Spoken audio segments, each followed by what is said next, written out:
Then came the evidence presentations. The prosecutor called Detective Hernandez, who had interviewed Maya in the hospital, to describe the police investigation. She explained how they had collected statements from all witnesses, secured the video evidence, and tested Kendrick's blood alcohol level, which had been well above the legal limit for driving and far beyond what department policy allowed for officers carrying firearms, even off-duty. The investigation also uncovered previous incidents involving the defendant. Detective Hernandez continued, her voice steady and professional. 3 civilian complaints had been filed against Officer Kendrick in the past 2 years, all relating to excessive force or aggressive behavior. This was new information to Maya. She glanced at her parents, seeing surprise on their faces as well. What happened with those complaints? The prosecutor asked. All 3 were dismissed after internal review, Hernandez replied. But in light of this incident, they've been reopened for further investigation. When Danny's video was played in the courtroom, Maya closed her eyes. She didn't need to see it again. She had lived it. The sound alone was enough to bring back the sensations of that night. The cool water, the rough concrete beneath her feet, the sudden burning pain in her shoulder. Beside her, her mother took her hand, squeezing gently. After the video ended, there was a heavy silence in the courtroom. Maya opened her eyes to see several jurors looking disturbed. One older woman was dabbing at her eyes with a tissue. Kendrick himself had his head bowed, staring at his hands folded on the table before him. The judge called for a brief recess. As people stood and stretched, Maya turned to look at her friends. Priya gave her an encouraging smile. Zoe reached forward to touch her shoulder supportively. Raj nodded, his expression serious but reassuring. "Do you want to step outside for a moment?" her father asked quietly. Maya shook her head. "I'm okay. I want to hear what comes next." When the court reconvened, Kendrick's attorney called his first witness. Surprisingly, it was Kendrick himself. He walked slowly to the witness stand, was sworn in, and sat down, adjusting his tie nervously. "Officer Mr. Kendrick," his attorney began, "could you please tell the court in your own words what happened on the night of May 15th? Kendrick cleared his throat, his voice rough when he spoke. "I made a series of terrible decisions that night," he said. "I'd had a difficult shift. We'd responded to a domestic violence call where a child was injured, and I couldn't stop thinking about it. I started drinking when I got home. I should have stopped, but I didn't." He described hearing the party, feeling irritated by the noise, then curious, then resentful at being excluded. "I'd had too much to drink. Way too much. I wasn't thinking clearly. And I was carrying my backup weapon, which I should never have done while intoxicated." "Did you intend to harm anyone when you went to the Rodriguez home?" his attorney asked. "No, sir," Kendrick replied firmly. I wanted to assert my authority. I wanted to be respected. It was stupid and wrong. And the shooting itself?" Kendrick's face tightened with what appeared to be genuine distress. "It was an accident. I was reaching across the pool, lost my balance. Ms. Rodriguez, Maya, she actually tried to stop me from falling. During the struggle, the gun discharged. I never aimed at her. I never intended to shoot anyone." He looked toward Maya for the first time. "I am profoundly sorry," he said directly to her. "What I did was inexcusable. The pain I've caused you, your family, the community, I take full responsibility for it." Maya met his gaze steadily, neither accepting nor rejecting his apology. She had spent months trying to understand how this man, sworn to protect the community, had brought such danger into her life. His words seemed sincere, but they couldn't erase what had happened. When Kendrick stepped down from the witness stand, the judge announced that they would hear closing arguments after lunch. As people began filing out of the courtroom, Maya remained seated, needing a moment to process what she had heard. "You okay?" Raj asked, leaning forward. "Yes," Maya said, surprised to find it was mostly true. "It's just strange to hear him admit it was all so unnecessary, so preventable." Outside the courtroom, reporters hovered, hoping for comments. Maya's family and friends formed a protective circle around her, guiding her to a quiet side corridor. "You don't have to go back in if it's too much," her mother said. Maya shook her head. "No, I want to see it through." They found a small cafeteria where they could eat lunch away from prying eyes. As they picked at sandwiches and salads, Maya's phone buzzed with a notification. It was from the student organization she had founded 3 months ago, Students for Community Safety. The group had grown quickly, attracting members from colleges across the city who wanted to work on improving relations between law enforcement and young people. The panel discussion is confirmed for next week. The message read, "Police chief and community leaders will attend." Maya showed the message to her friends, a small smile forming despite the stress of the day. What had started as her personal project for healing had grown into something much larger, a genuine effort to address the systemic issues that had contributed to her own trauma.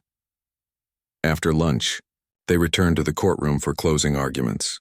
Both attorneys made impassioned final statements, the prosecution emphasizing the recklessness of Kendrick's actions, the defense highlighting his remorse and clean prior record. The judge then explained that this was merely a preliminary hearing to determine if there was enough evidence to proceed to trial. The decision would be announced within a week. As they left the courthouse, Maya paused on the steps looking out at the city spread before her. 6 months ago, she had been a carefree college student planning a pool party. Now she was a survivor, an advocate, someone whose life had been irreversibly changed by a single moment of violence. But she was still here, still moving forward. The scar on her shoulder would always remain, a permanent reminder of how quickly life could change. But it wasn't the only mark the experience had left on her. She had also discovered her own strength, the unwavering support of true friends and a purpose that might help prevent others from experiencing similar trauma. "Ready to go home?" her father asked, standing beside her. Maya nodded, taking one last look at the courthouse behind her. Whatever the judge decided, whatever came next in the legal proceedings, she knew this wasn't the end of the story. It was just one chapter in a longer journey, not just her own healing process, but a community's reckoning with the complex relationship between those sworn to protect and those who need protection. As she walked down the steps toward her waiting friends, Maya felt the weight of the day on her shoulders. But she also felt something else, a quiet determination that had been growing within her since that night in the pool. The path forward wouldn't be easy, but she wouldn't be walking it alone. And maybe, just maybe, something good could eventually come from something so painful. Not just for her, but for everyone involved in the long, difficult work of building a safer community. Tom took the device, suddenly very aware of what he'd just agreed to. "Anything else I should know?" "Yes," Taylor said, her voice taking on an edge he hadn't heard before. "If anything goes wrong in there, if things start to fall apart, don't try to be a hero. Just get out. These people won't hesitate to kill a cop, especially one they think might be working with the FBI." The rain had started falling harder, drumming on the roof of the car. Through the streaked windows, the ordinary street looked distorted, unreal. 8 o'clock, Tom repeated, sliding the panic button into his pocket. "I'll be ready." As he stepped out of the car into the rain, he wondered if he'd just made another mistake that would change his life forever, possibly by ending it. The warehouse loomed against the night sky, its metal walls gleaming dully under security lights. Tom sat in the passenger seat of Taylor's car, trying to ignore the nervous flutter in his stomach. The dark jeans and navy button-down he wore felt strange after weeks in either his uniform or sweatpants during his suspension. "You ready for this?" Taylor asked, killing the engine. She looked different tonight, harder somehow, dressed in black jeans and a leather jacket, her hair loose around her shoulders instead of in its usual practical ponytail. Tom nodded, though ready was the last thing he felt. "Run me through it one more time." "We go in, I introduce you as a cop with a grudge who might be useful. You look sullen but interested in what they're offering. We stay just long enough to confirm the shipment and the key players. Then we make an excuse and leave. The tactical team moves in 15 minutes after our exit." She checked her watch. Simple. Nothing about this felt simple to Tom. And if something goes wrong? Taylor's eyes met his. "Use the panic button. Get out if you can. If you can't," she paused. "The tactical team is monitoring. They'll come in hot." Tom touched the small device in his pocket. 1 press for concern, 2 for emergency. He hoped he wouldn't need either. "Let's do this," he said, opening the car door before he could change his mind. They walked side by side toward the warehouse, not speaking. As they approached, a man stepped out of the shadows, tall, heavily muscled, with a face that looked like it had seen too many fights. "Nicky," he greeted Taylor with a nod. His eyes shifted to Tom, narrowing slightly. "This the cop?" Taylor nodded. "This is him. Tom, meet Vince." Tom gave what he hoped was a suitably unfriendly nod. Vince looked him up and down, then turned without a word and headed toward a side door. They followed, entering the warehouse through what appeared to be a loading bay. Inside, the space was dimly lit and surprisingly busy. Forklifts moved between stacks of crates. Men with clipboards checked inventory. It looked for all the world like a legitimate shipping operation, except for the armed guards positioned throughout the space. "This way," Vince said, leading them toward a small office set on a raised platform overlooking the warehouse floor. As they climbed the metal stairs, Tom felt exposed, vulnerable. Every person below could see them, could be watching, evaluating. His hand instinctively moved toward his hip where his gun would normally be, but of course there was nothing there. He was unarmed, by design. No weapons, no badge, nothing to identify him as law enforcement. The office had glass walls that offered a 360-degree view of the warehouse. Inside, 3 men were waiting. 2 stood on either side of the door like bookends, clearly security. The third sat behind a desk reviewing something on a laptop. He was older than Tom had expected, maybe in his 60s, with silver hair and reading glasses perched on his nose. He looked more like someone's grandfather than the head of a drug trafficking organization. "Nicky," he said warmly as they entered, rising from his chair. "Good to see you again." "Mr. Reynolds," Taylor replied with a respectful nod. "Thanks for the invitation. And this must be your police friend." Reynolds extended his hand to Tom. "I've heard interesting things about you. Officer Miller." Tom shook the man's hand, surprised by his firm grip. "Ex-officer, maybe," he corrected, playing his part. "Still waiting to see how that shakes out." Reynolds smiled, the expression not quite reaching his eyes.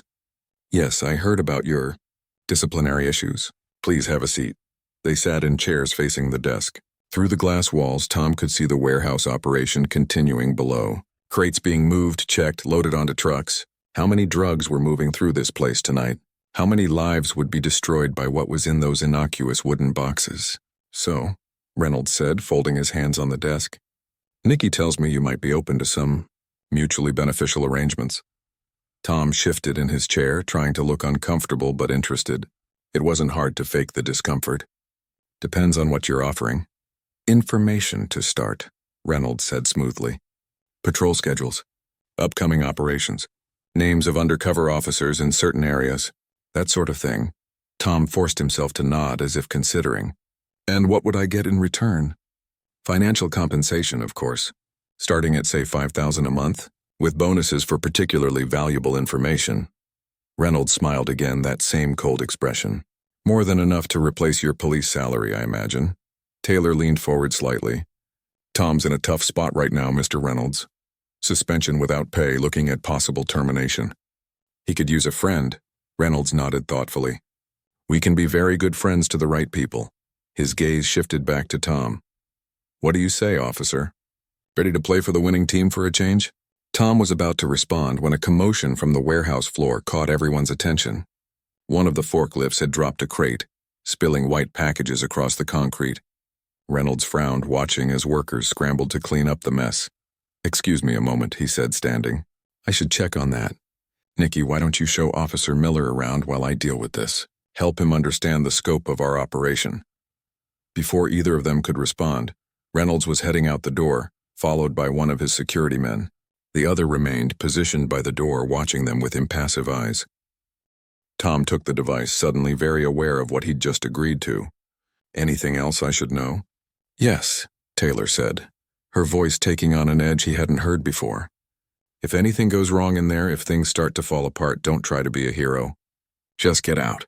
These people won't hesitate to kill a cop, especially one they think might be working with the FBI." The rain had started falling harder, drumming on the roof of the car. Through the streaked windows, the ordinary street looked distorted, unreal. 8 o'clock, Tom repeated, sliding the panic button into his pocket. "I'll be ready."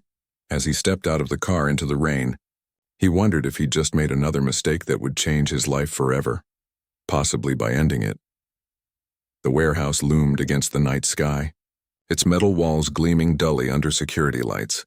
Tom sat in the passenger seat of Taylor's car, trying to ignore the nervous flutter in his stomach. The dark jeans and navy button-down he wore felt strange after weeks in either his uniform or sweatpants during his suspension. "You ready for this?" Taylor asked, killing the engine. She looked different tonight, harder somehow, dressed in black jeans and a leather jacket, her hair loose around her shoulders instead of in its usual practical ponytail. Tom nodded, though ready was the last thing he felt. "Run me through it one more time. We go in, I introduce you as a cop with a grudge who might be useful. You look sullen but interested in what they're offering.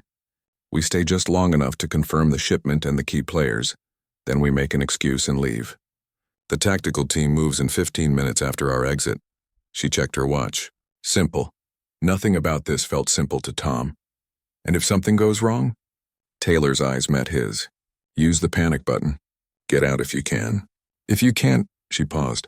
"The tactical team is monitoring. They'll come in hot." Tom touched the small device in his pocket. 1 press for concern, 2 for emergency. He hoped he wouldn't need either. "Let's do this," he said, opening the car door before he could change his mind. They walked side by side toward the warehouse, not speaking. As they approached, a man stepped out of the shadows, tall, heavily muscled, with a face that looked like it had seen too many fights. "Nicky," he greeted Taylor with a nod. His eyes shifted to Tom, narrowing slightly. "This the cop?" Taylor nodded. "This is him. Tom, meet Vince." Tom gave what he hoped was a suitably unfriendly nod. Vince looked him up and down, then turned without a word and headed toward a side door. They followed, entering the warehouse through what appeared to be a loading bay. Inside, the space was dimly lit and surprisingly busy. Forklifts moved between stacks of crates. Men with clipboards checked inventory. It looked for all the world like a legitimate shipping operation, except for the armed guards positioned throughout the space. "This way," Vince said, leading them toward a small office set on a raised platform overlooking the warehouse floor. As they climbed the metal stairs, Tom felt exposed, vulnerable. Every person below could see them, could be watching, evaluating. His hand instinctively moved toward his hip where his gun would normally be, but of course there was nothing there.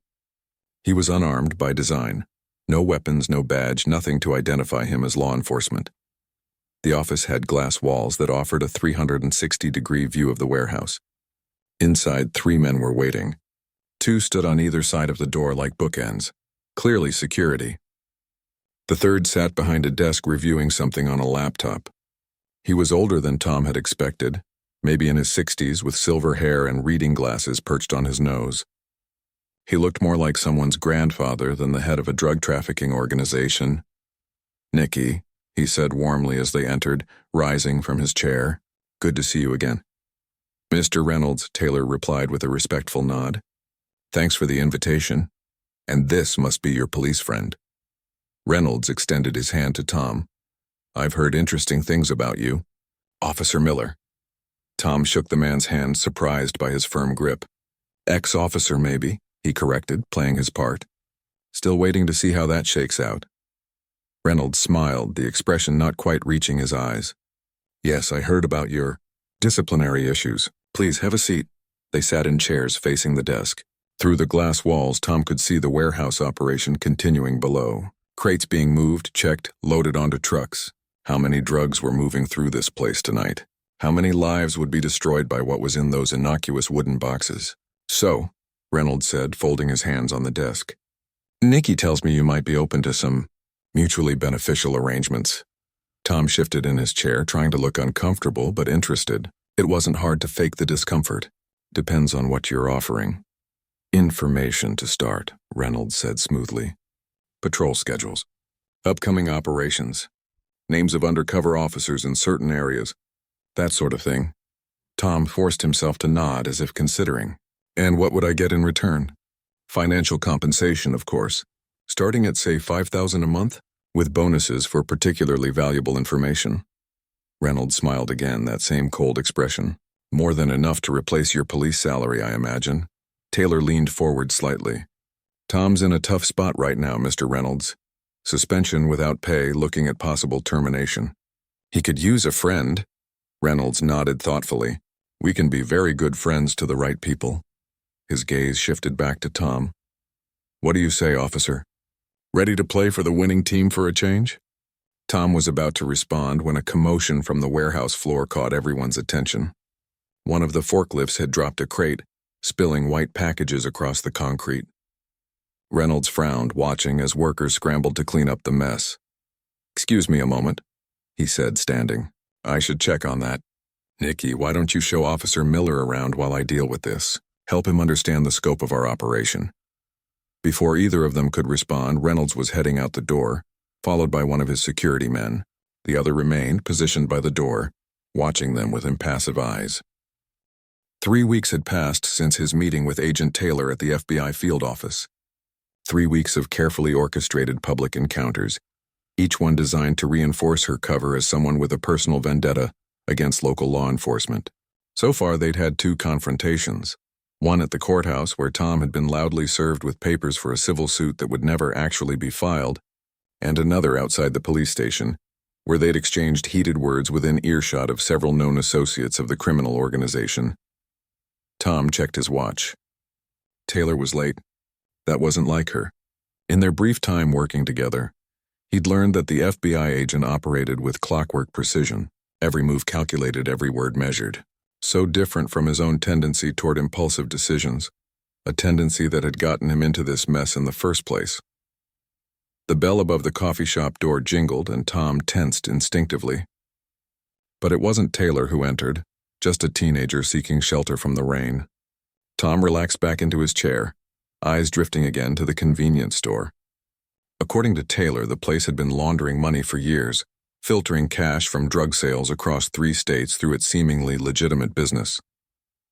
The thought still amazed him. He'd driven past that store hundreds of times during his patrols, never suspecting what was happening right under his nose. His phone vibrated in his pocket. A text from an unknown number, their agreed-upon signal. Change of plans. Blue sedan parked across from library. "Get in back seat." "Don't be seen." Tom frowned at the message. This wasn't part of today's script. They were supposed to have another public argument, this time at the coffee shop where one of Taylor's contacts would witness it. Something had changed. He paid for his coffee and left a generous tip, a small apology for the scene that wouldn't be happening today, then slipped outside. The rain had eased to a drizzle, but dark clouds promised more to come. Tom pulled his jacket collar up and headed in the opposite direction of the library, taking a roundabout path through side streets and alleyways. 20 minutes later, he spotted the blue sedan. It was parked exactly where the text had said, "Engine running," windows tinted just enough to obscure the occupants without drawing attention. Tom did a casual sweep of the area, checking for familiar faces, then quickly slid into the back seat. Agent Taylor sat behind the wheel, sunglasses on despite the gloomy day, her hair tucked under a baseball cap.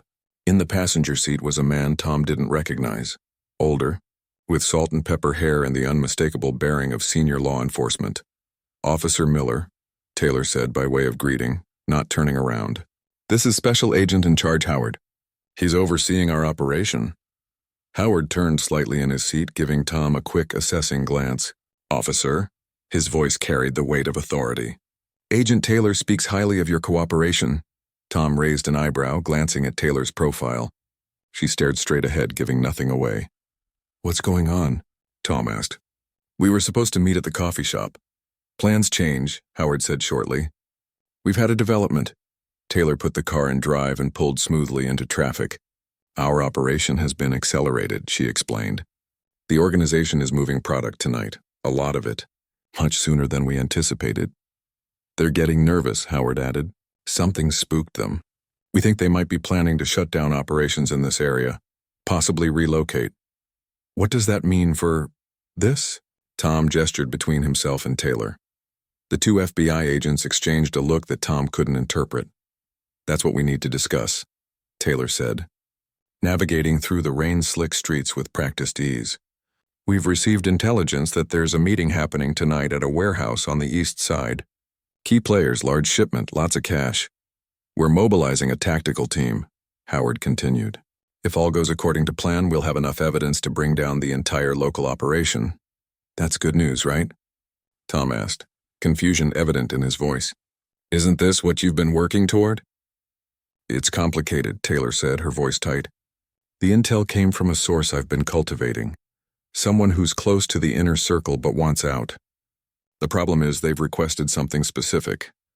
They want to see you there, Howard said bluntly. Tom blinked. Me? Why would they? They've been watching our interactions, Taylor cut in.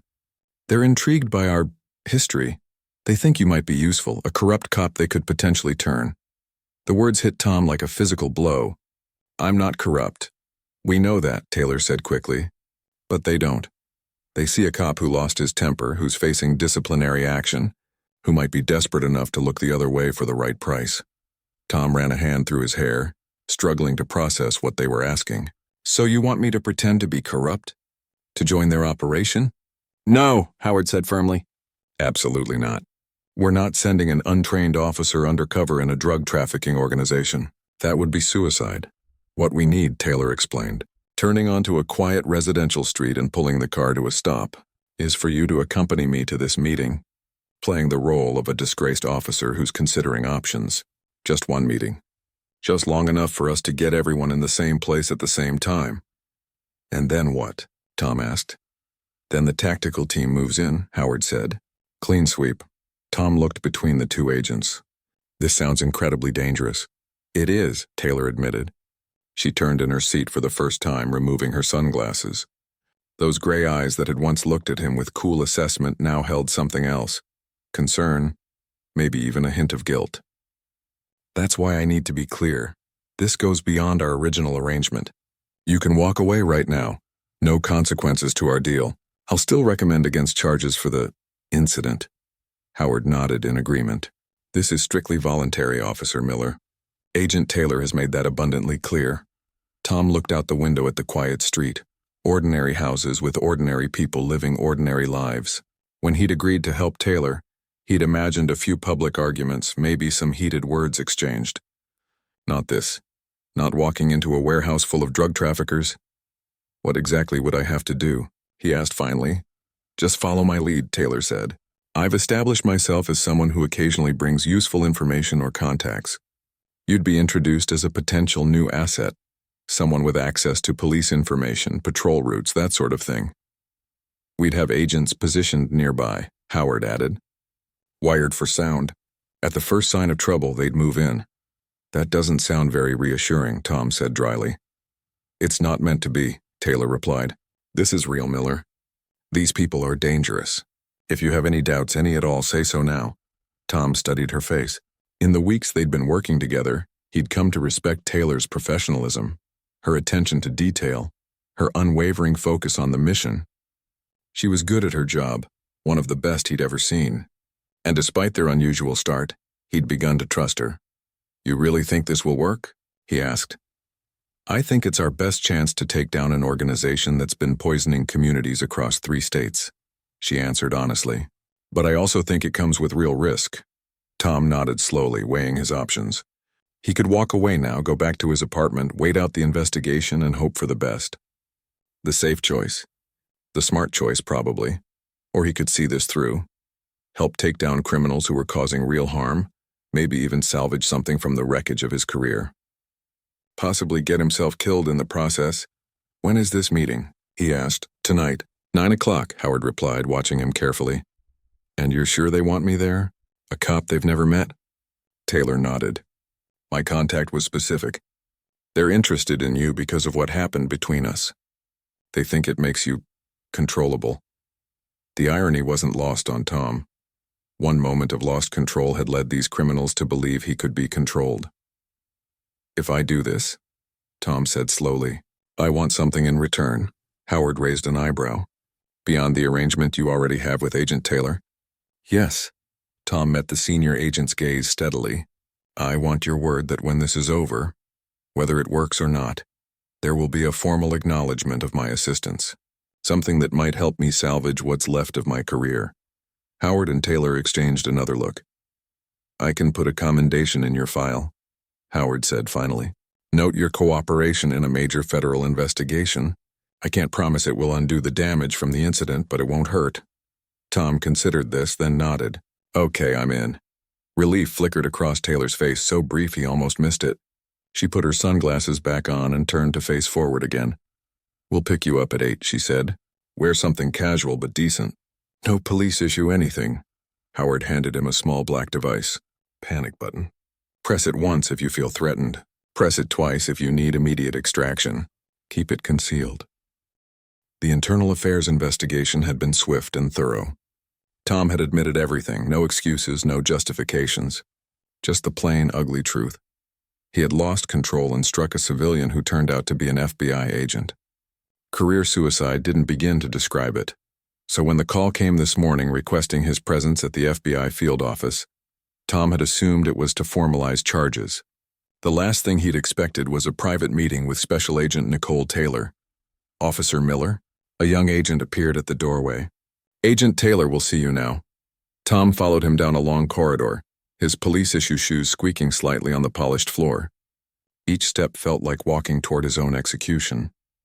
The agent stopped at a door, knocked once, then opened it without waiting for a response. Officer Miller for you, Agent Taylor. Send him in, came the cool, collected voice that had been haunting Tom's dreams for 2 weeks. The room was smaller than Tom expected.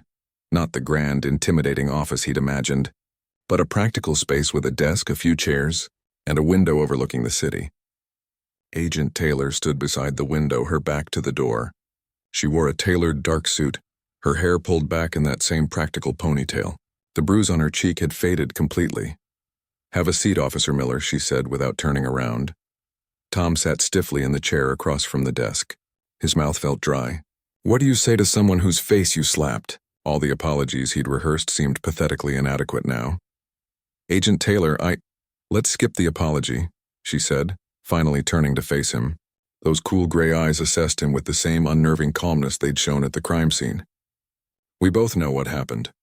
I'm not interested in hearing how sorry you are or how it will never happen again.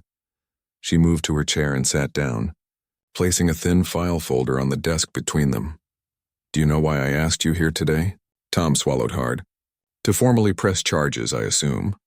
A hint of something, amusement maybe, flickered across her face. That would be the expected course of action, wouldn't it? She opened the file. Inside were photos of the convenience store, the parking lot, and several men Tom didn't recognize. What do you know about the robbery at that store, Officer Miller? The question caught him off guard. Not much. I was assigned to perimeter duty. Small-time robbery, store owner got roughed up. Why? Agent Taylor leaned back in her chair. That convenience store has been under FBI surveillance for 6 months. We believe it's being used to launder money for a drug trafficking organization operating across 3 states. Tom blinked, trying to process this information. I don't understand. What does this have to do with... What happened? I was undercover, she said simply. Had been for months. Building relationships, gathering evidence. That day, I needed to check something inside the store. A new camera installation we hadn't been briefed about. I couldn't exactly flash my badge around because there were eyes on me. She paused. Eyes that saw everything that happened between you and me. Tom felt a cold weight settling in his stomach. You're saying... I'm saying that when you slapped me, which, to be clear, was completely unacceptable and unprofessional, you inadvertently reinforced my cover. A ghost of a smile touched her lips. Nothing says not a federal agent quite like getting slapped by local police in broad daylight. Tom stared at her, struggling to understand. So, you're not pressing charges? That depends. She closed the file and fixed him with that steady gaze. I have a proposition for you, Officer Miller. Outside the window, clouds moved across the sun, momentarily dimming the room. The organization I've infiltrated is planning something big. We're close to breaking the case wide open, but they're cautious, suspicious. After your display at the crime scene, they've taken a particular interest in me. They see me as someone with an axe to grind against law enforcement. Tom ran a hand through his hair.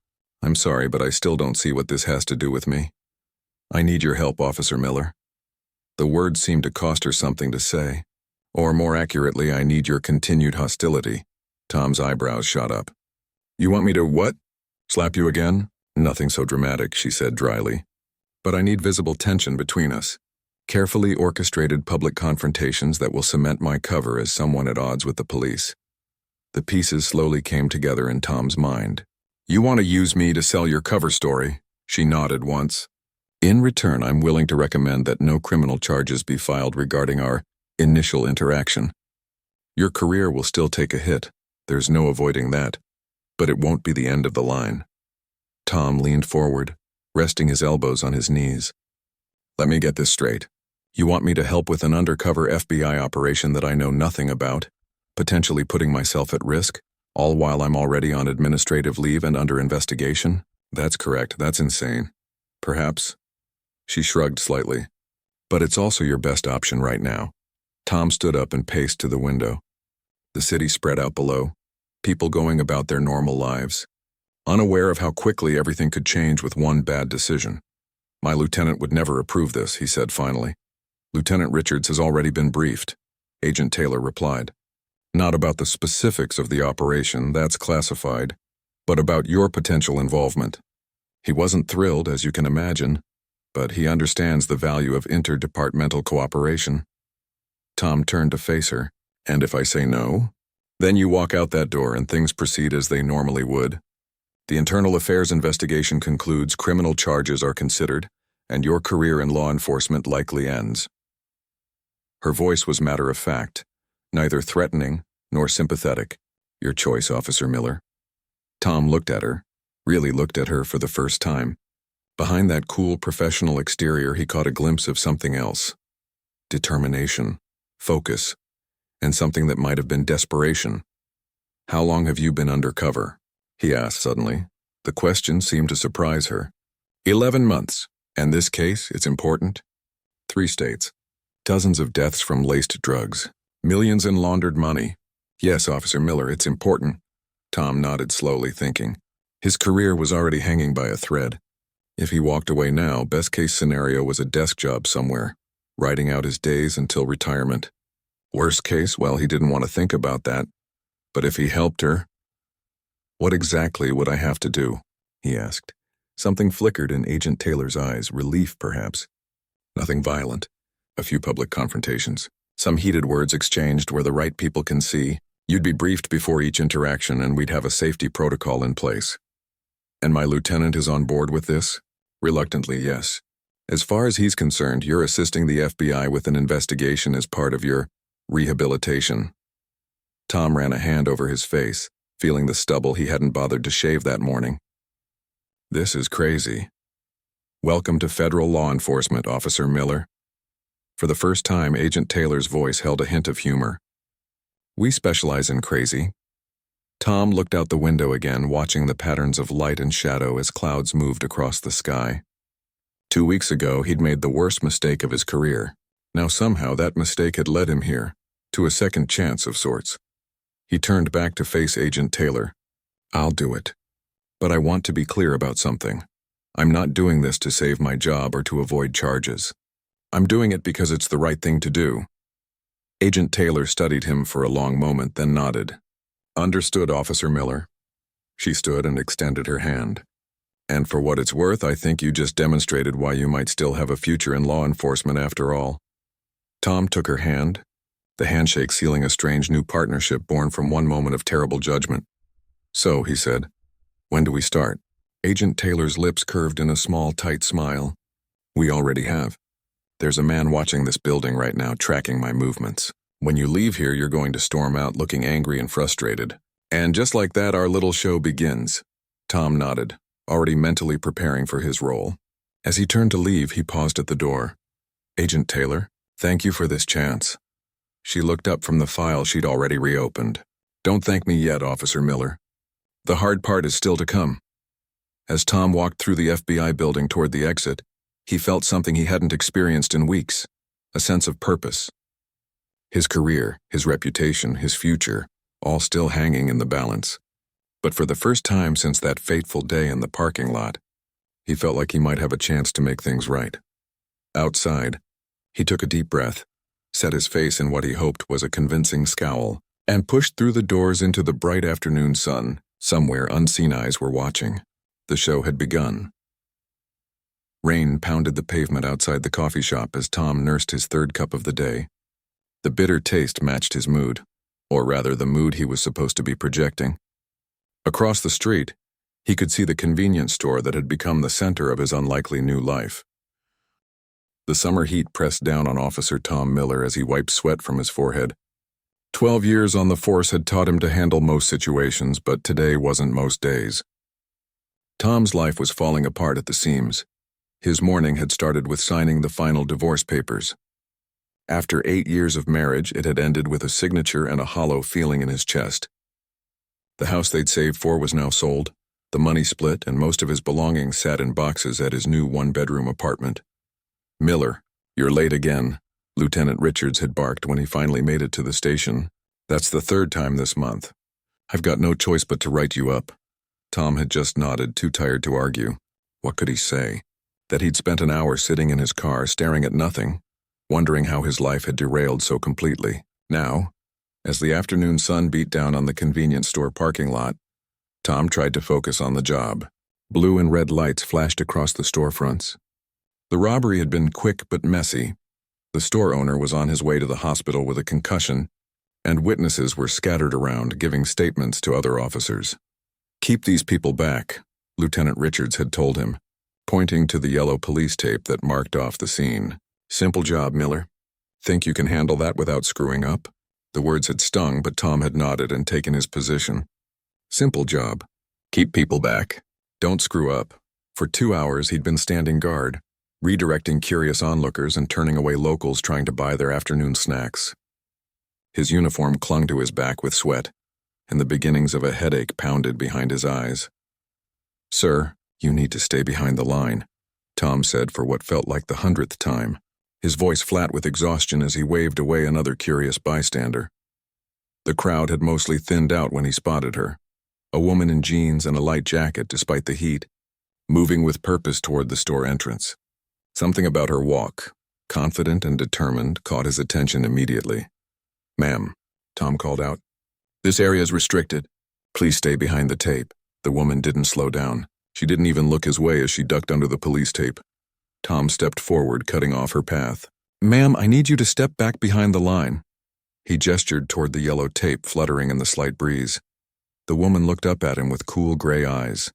She was in her mid-30s with dark hair pulled back in a practical ponytail. Nothing about her looked threatening, but something in her manner, the way she carried herself perhaps, put him on edge. "I need to get inside," she said simply, as if that explained everything. She moved a step around him. Tom shifted, blocking her path again. His headache was getting worse. "No one gets inside. This is an active crime scene." "You don't understand," she said, her voice calm but firm. "I need to see something in there. It's important." "What you need to do is step back behind the line," Tom said, feeling his patience, already paper-thin from the day's events, beginning to tear. "Now." She stared at him for a long moment, then reached for the inner pocket of her jacket. Tom's hand instinctively moved toward his gun, a movement born from years of training and a healthy dose of on-the-job paranoia. But the woman just kept reaching into her jacket, ignoring his obvious alarm. "Stop. Right. Now." Each word came out clipped and hard. Tom could feel the eyes of other officers turning toward the disturbance. Great. Just what he needed. Another screw-up for Richards to witness. "If you would just let me show you," the woman started, still reaching inside her jacket. "Last warning." Tom's voice rose. The headache was pounding now, a steady drum behind his eyes. The heat, the divorce, the write-up, and now this woman who wouldn't listen, wouldn't follow a simple instruction on the one simple job he'd been given today. The woman pulled something from her jacket. Tom couldn't see what, and stepped forward again, right into his space. Something in Tom snapped. Later, he would replay this moment in his mind 1,000 times. He would dissect it, analyze it, try to understand what exactly had pushed him over the edge. Was it the way she ignored his authority? The stress of the day? The accumulated weight of his crumbling life? Whatever it was, in that moment, Officer Tom Miller did something he had never done in 12 years of police work. His hand moved of its own accord, faster than thought, and he slapped the woman across the face. The sound cracked through the air like a gunshot. Time seemed to stop. Tom froze, his hand still raised, horror washing over him in an icy wave as he realized what he'd done. The woman's head had turned with the impact, her ponytail swinging. Around them, conversations died. Even the distant traffic seemed to go quiet. Tom lowered his hand slowly, as if in a dream. This wasn't him. He didn't do things like this. In 12 years, he'd never once struck a civilian. He'd prided himself on staying calm under pressure, on diffusing tense situations. He started, but the words died in his throat. The woman turned her face back to him slowly. There was a red mark forming on her cheek, but her expression hadn't changed. No anger, no shock, no fear. Just that same cool assessment in her gray eyes. And then, with deliberate calm, she reached back into her jacket and pulled out what she'd been trying to show him before. A badge. Not just any badge, FBI. The gold shield caught the sunlight, gleaming as if to emphasize the magnitude of Tom's mistake. Special Agent Nicole Taylor, she said, her voice perfectly steady. And you just made a very serious mistake, officer. Tom felt the blood drain from his face. His legs went weak. Around them, he was distantly aware of other officers moving closer, of Lieutenant Richards striding toward them with a thunderous expression, of phones being pulled out to record the scene. I'm sorry, Tom stammered, knowing immediately how pathetically inadequate those words were. I don't know what— Save it, Agent Taylor cut him off. She tucked her badge away and touched her reddened cheek lightly. Your lieutenant and I are going to have a conversation now. And you? She looked him up and down with a gaze that seemed to catalog every flaw, every weakness. You're going to wait right here until someone tells you what to do next. Lieutenant Richards reached them, his face a mask of controlled fury. Miller, stand down now. He turned to the FBI agent. Ma'am, I cannot express how— Your office, Agent Taylor said simply. There are things we need to discuss.